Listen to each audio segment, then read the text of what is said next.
Vibra Libre. Vibrer, libérer, être à l'équilibre.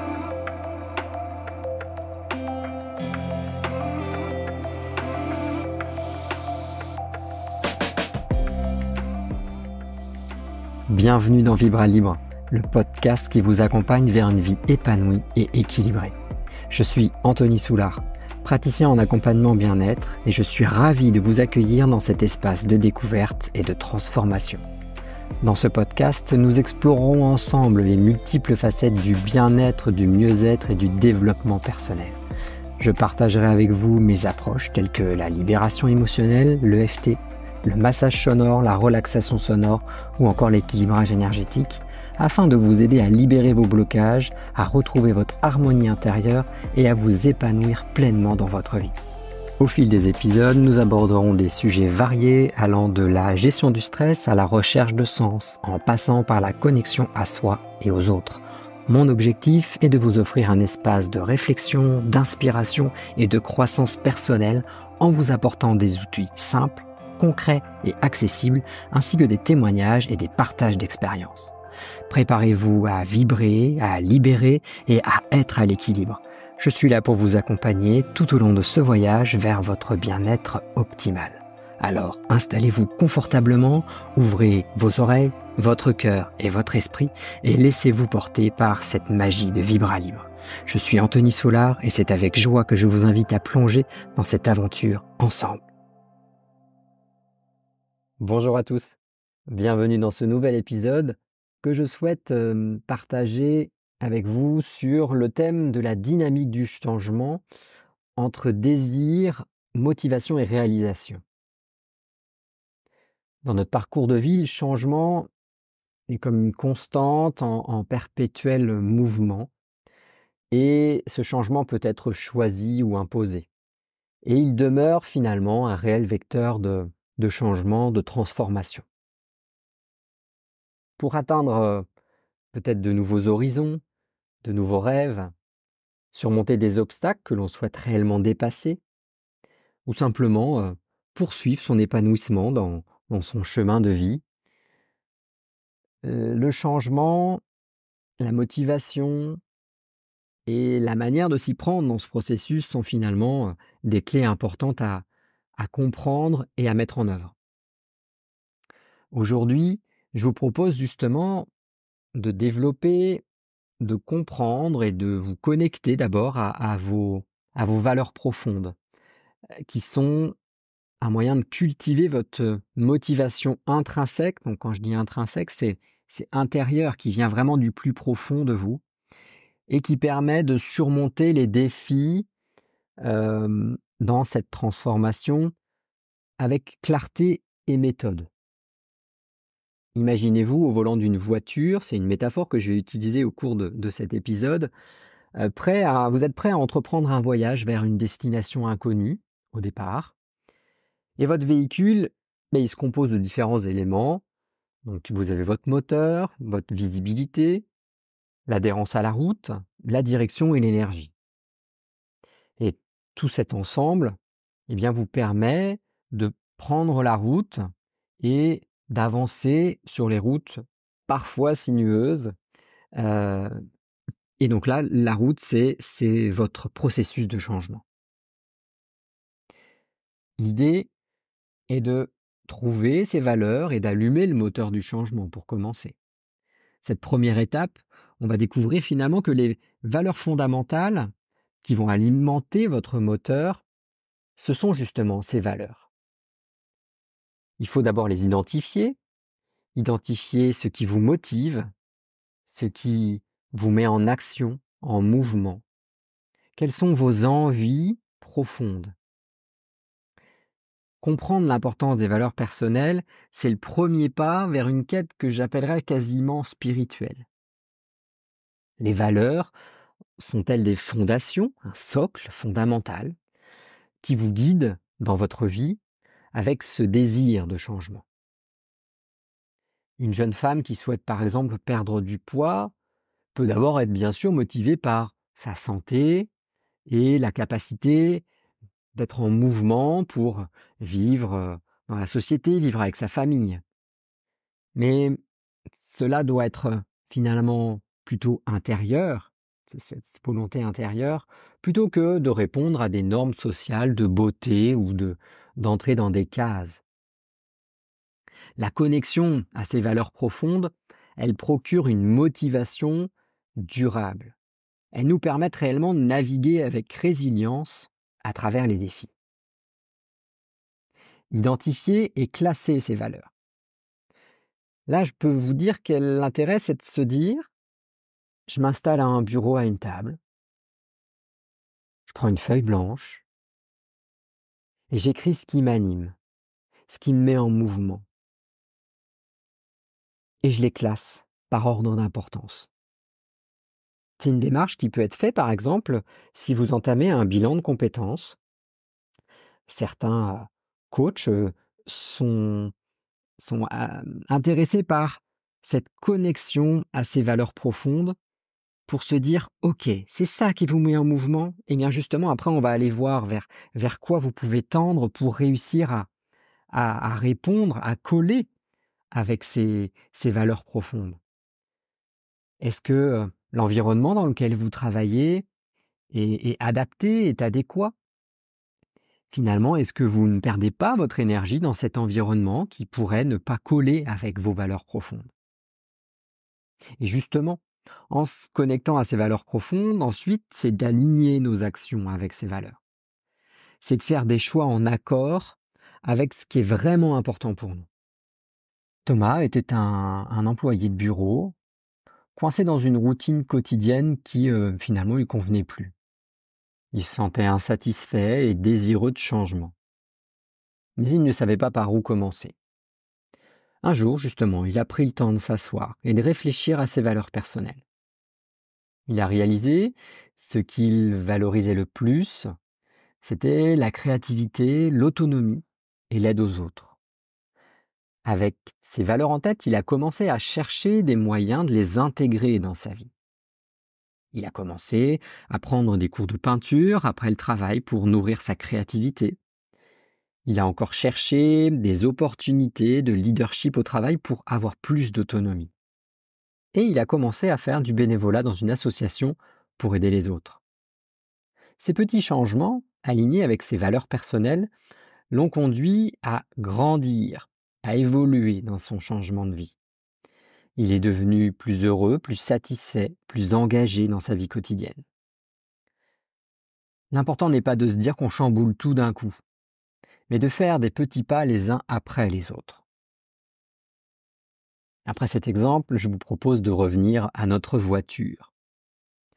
Une fois en contact avec notre environnement intérieur, de quoi avons-nous besoin pour avancer sereinement et en sécurité? Comment nous projeter finalement dans ce trajet, dans ce processus? Cette deuxième étape va être de conduire le changement avec sécurité et motivation. Pour une conduite fluide et sécurisée, assurez-vous d'abord que vos pneus soient gonflés pour une adhérence maximale à la route. Vos valeurs sont comme les pneus de votre voiture, vous permettant de rester fermement attaché à vos convictions, à ce qui fait sens pour vous. Et de plus, cultiver votre motivation intrinsèque, c'est semblable à avoir un moteur puissant sous le capot, avec des chevaux, de l'entrain.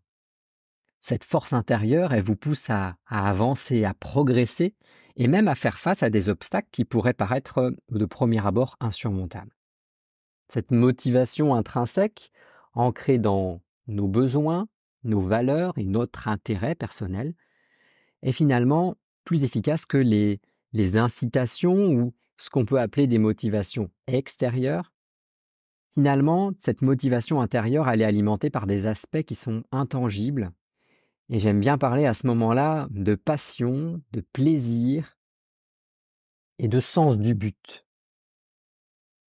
Pour maintenir notre dynamisme dans ce parcours de changement, il faut surmonter des obstacles parfois internes et intégrer aussi, il me semble important d'intégrer des pratiques bien-être dans notre quotidien.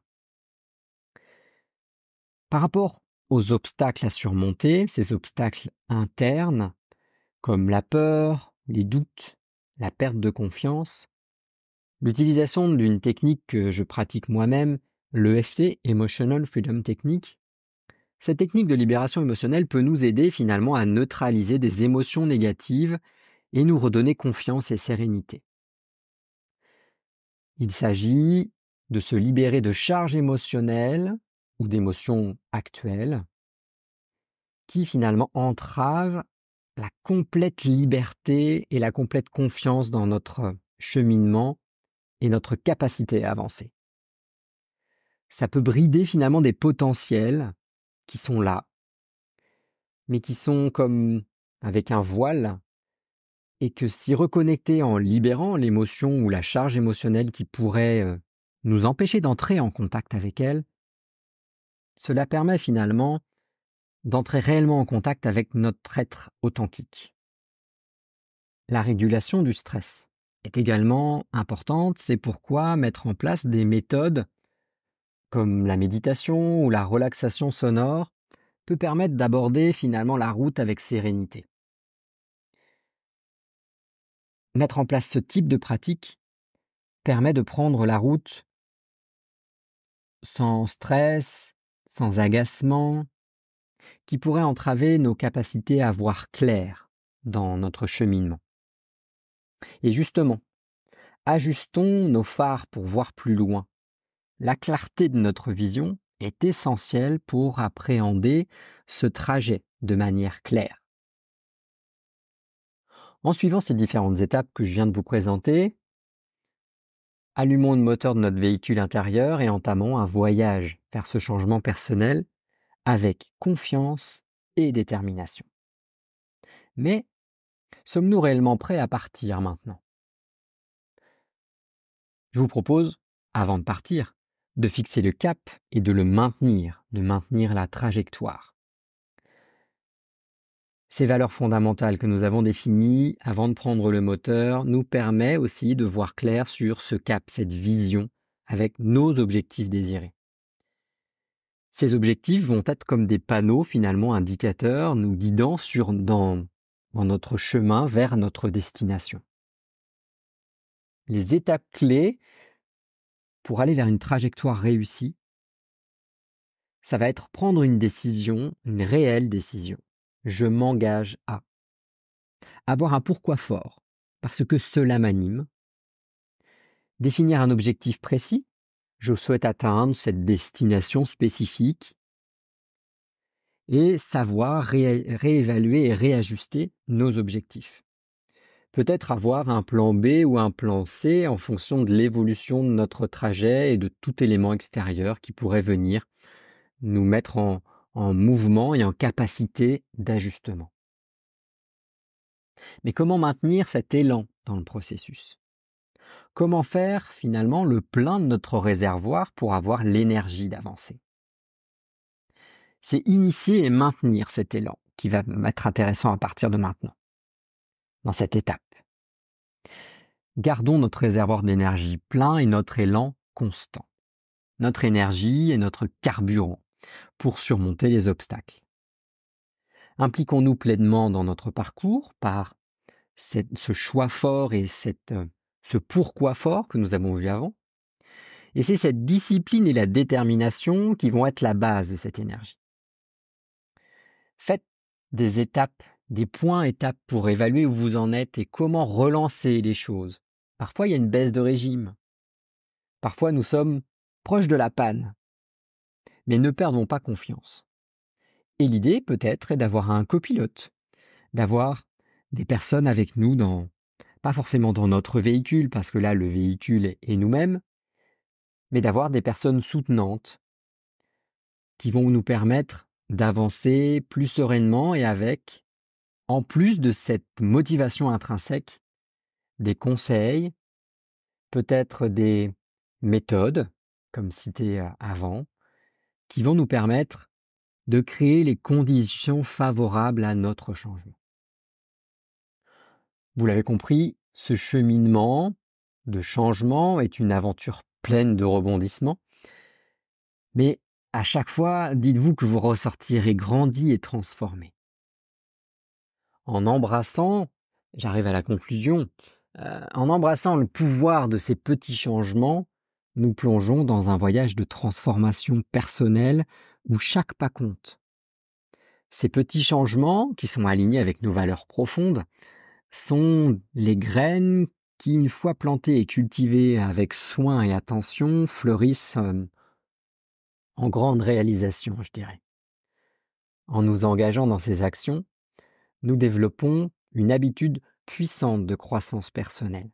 Nous forgeons une voie vers des changements plus significatifs et durables. Bientôt, ces petits changements, ces petits pas, se transformeront peut-être en bonds géants, propulsant notre vie vers de nouveaux horizons et des accomplissements que nous n'aurions jamais cru possibles. Pensez à l'exemple de Thomas que je vous ai cité avant. Alors n'attendons pas que les conditions soient parfaites ou que les défis disparaissent. Alors, vous souhaitez commencer par quoi ?